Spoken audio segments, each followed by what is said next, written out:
Life is Strange Double Exposure is the long-awaited continuation of Max Caulfield's story from the original Life is Strange game that was released all the way back in 2013. For the most part, the Life is Strange games have very easy achievements to collect, so with the release of Double Exposure, I went ahead and collected all the achievements, including the 2 DLC achievements in the game. The game has a total of 34 achievements with 1,060 gamer score to rack up. There are 10 collectible achievements and 1 collectible that forces me to play the whole game 2 times. So during my first playthrough, I was mainly focused on picking up all the collectibles so I could just speed through my second playthrough and only focus on the main goals. So the game opens up with Max and her new best friend Safi breaking into an old abandoned bowling alley. In here, I'm introduced to a few simple mechanics of the game, including choosing dialogue options, taking snapshots, and picking up collectibles. Taking snapshots throughout the game is very important as there's a highly missable achievement called Frame Fatale that I'll receive towards the end of the game for taking every snapshot possible. Moving along to the collectibles, in this area there's a toy that I can pick up that's related to the Clutterbug achievement that I'll actually unlock near the end of the first chapter. But during the next section of the game, I was able to choose what my canonical ending of the first game was. This means whether I chose to save Chloe or the town during the storm in the first game. Ooh, now, okay. I forgot what I picked at the end. I think, which one was the ending that I picked? The one where I sacrificed the city. No, I sacrificed her. This is also the reason why I have to play through the game 2 full times. I have to complete the game having chose both options here for the Bay or Bay achievement. Now my canonical ending was to choose the town, so that's what I first chose here and continued playing the game like normal. While exploring this area, I found another collectible called the Polaroid. Ooh, is this a collectible? It is. Nice. Now there are 5 missable achievements in the game for collecting these Polaroids. I simply have to collect every Polaroid in every chapter of the game. Also in this area, I came across my first missable achievement opportunity in which I had to fix some messed up paintings around this bar. Nice. Art restoration. Now the next area of the game sees Max, Safi, and their other friend Moses hanging out on the roof, and Safi reveals that she has a secret. Moses gives me this bottle cap to give to Safi because apparently whoever holds the bottle cap has to talk about anything that the other person wants. Whatever her secret is, however, does not matter to me because all I need is the achievement for giving Safi the bottle cap. So I put this bottle cap in a candy box and gave it to Safi to pop the achievement. Sweet. Putting the cap in capper. Now it was time to get to the actual plot of the game. Long story short, Safi received a phone call that made her upset, so she stormed off. We then followed her to see where she went, and we found her shot dead on the ground. From here on out, the game turns into an investigation to see what actually happened to Safi. The morning after Safi was shot, I wake up in my house, in which I found the last Polaroid of the chapter for the first of 5 achievements. And there it is. Nice. A trick of the light. Thank God. A little later on in the game, I made it to the local college in which I met this guy named Vin who sent me on a message to retrieve a package for him. Once giving him the package, he granted me a free favor that I could cash in whenever I need. However, for a missable achievement called Favor Saver that I'll receive later, I actually never want to use that favor. In the meantime, I did get an achievement for giving him the package. See, I don't know. I don't know about this guy so far. I mean, oh, I got an achievement. The male gaze. Now, while exploring the school a little more, I came across the final collectible I needed for the Clutterbug achievement. Nice. Clutterbug? Shortly after that, I met up with Moses outside the school and started having visions of a different reality. I started hearing Safi and tried reaching out to her. And she split the world into 2. I ended up splitting the world into 2 and Safi was alive. This ended chapter 1 of the game. Alright, I think I finished chapter 1 there. At the end of the chapter, I got a quick rundown of my decisions and realized something. And I didn't find... Wait, what? What puzzle box? Was I not paying attention? What fucking puzzle box? Interesting. Oh well. That puzzle box was indeed important for an achievement, and I was somehow in the 9% of people that missed it. It's no big deal though, since I do have to play the game 2 full time, so I'll just grab it on my second playthrough of the game later on in the video. Chapter 2 opened up in the bar with Max and Safi having a normal conversation. In this section of the game, I'm introduced to shifting between two realities. I'm able to hop between a world in which Safi is alive and a world in which Safi has been shot. Also in this area, I'm able to use my powers to get a quick achievement.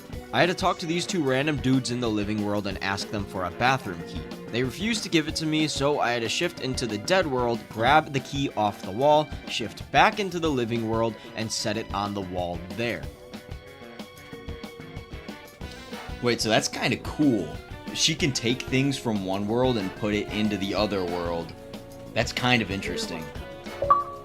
And that got me an achievement called Loyal Flush. While in the next area of the game, I had to interact with this flyer on the tree about platypus messages. This is very important as I'll be able to get a highly missable achievement for reading platypus messages on my phone throughout the entirety of the game.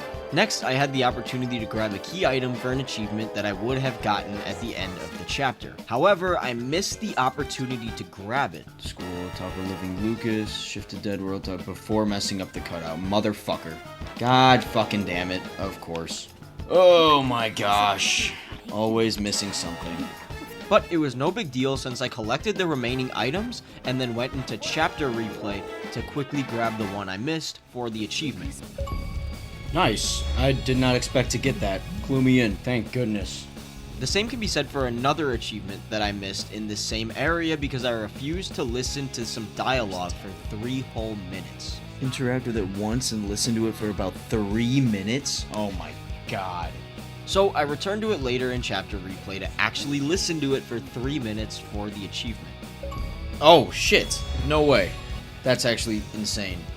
I then returned to my main playthrough in which I had to talk to Vin and had the opportunity to cash in my favor from before.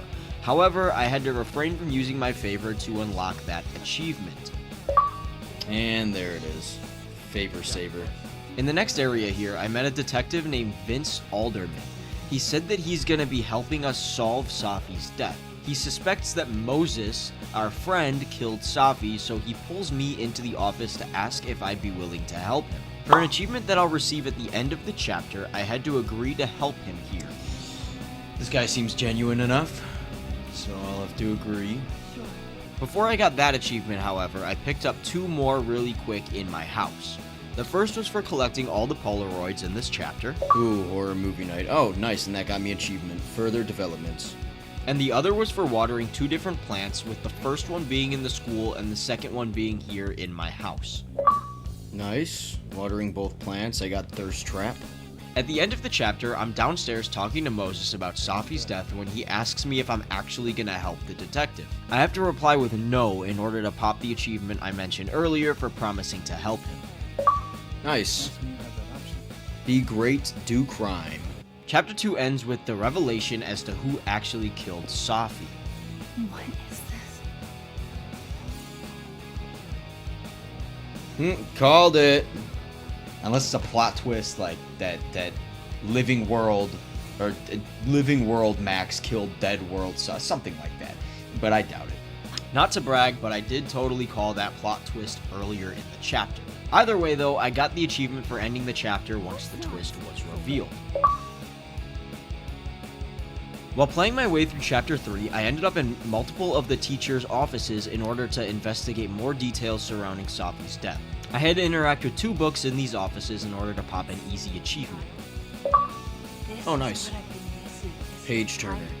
Near the end of this very short chapter, I had the opportunity to romance a few of the characters. I didn't like either of the romance options in this game, so I initially went with neither of them.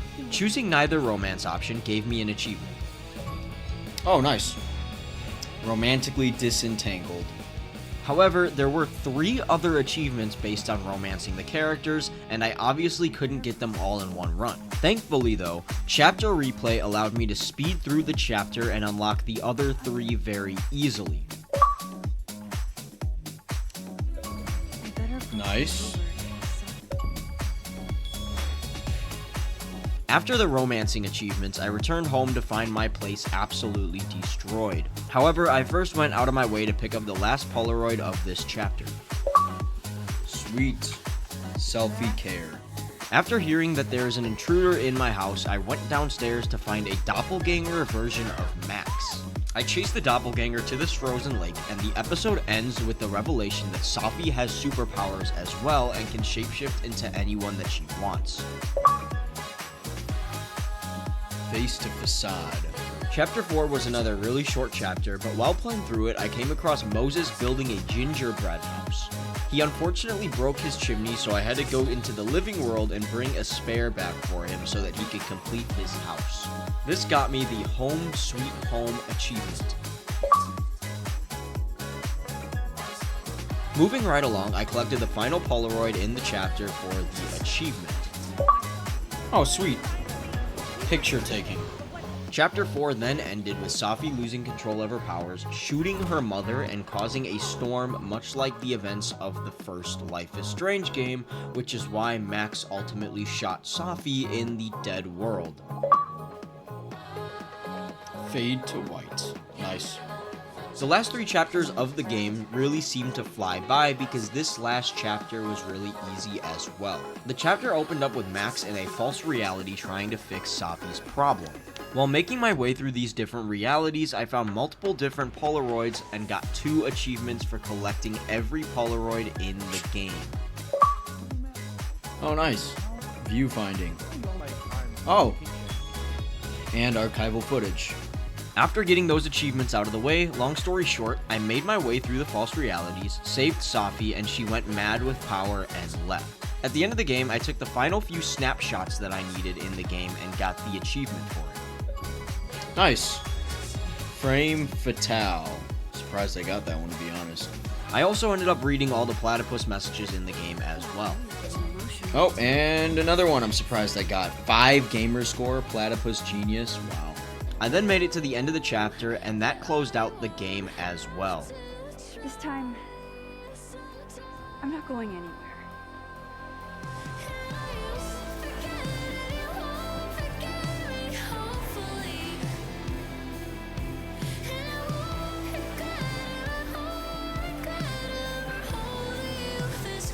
It was fine.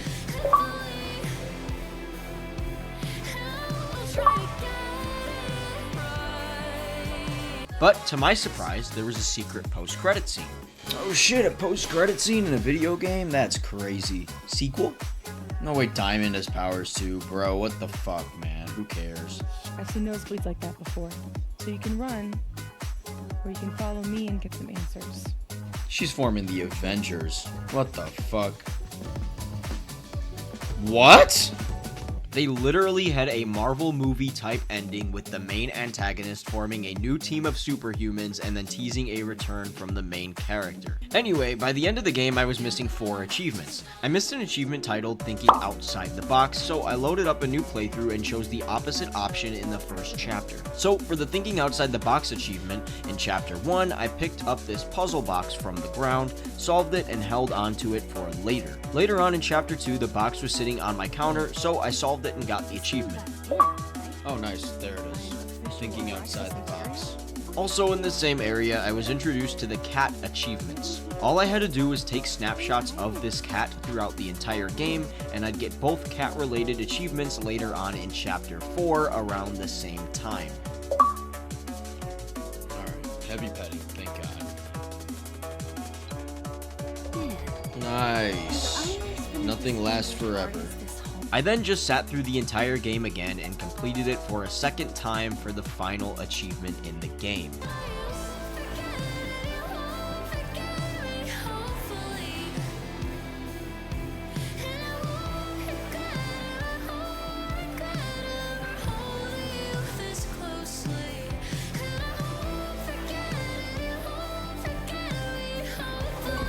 Woo! Finally! God. So there's every achievement unlocked in Life is Strange Double Exposure. This was by far the most tedious Life is Strange game to fully complete. There were multiple different collectibles, and a lot of them at that. The game also requires you to play 2 full times, and this game is not short. So to me, this was a very average Life is Strange game, and a little bit disappointing for the return of Max Caulfield. I think there are at least 2 or 3 of them that are better than this one for sure.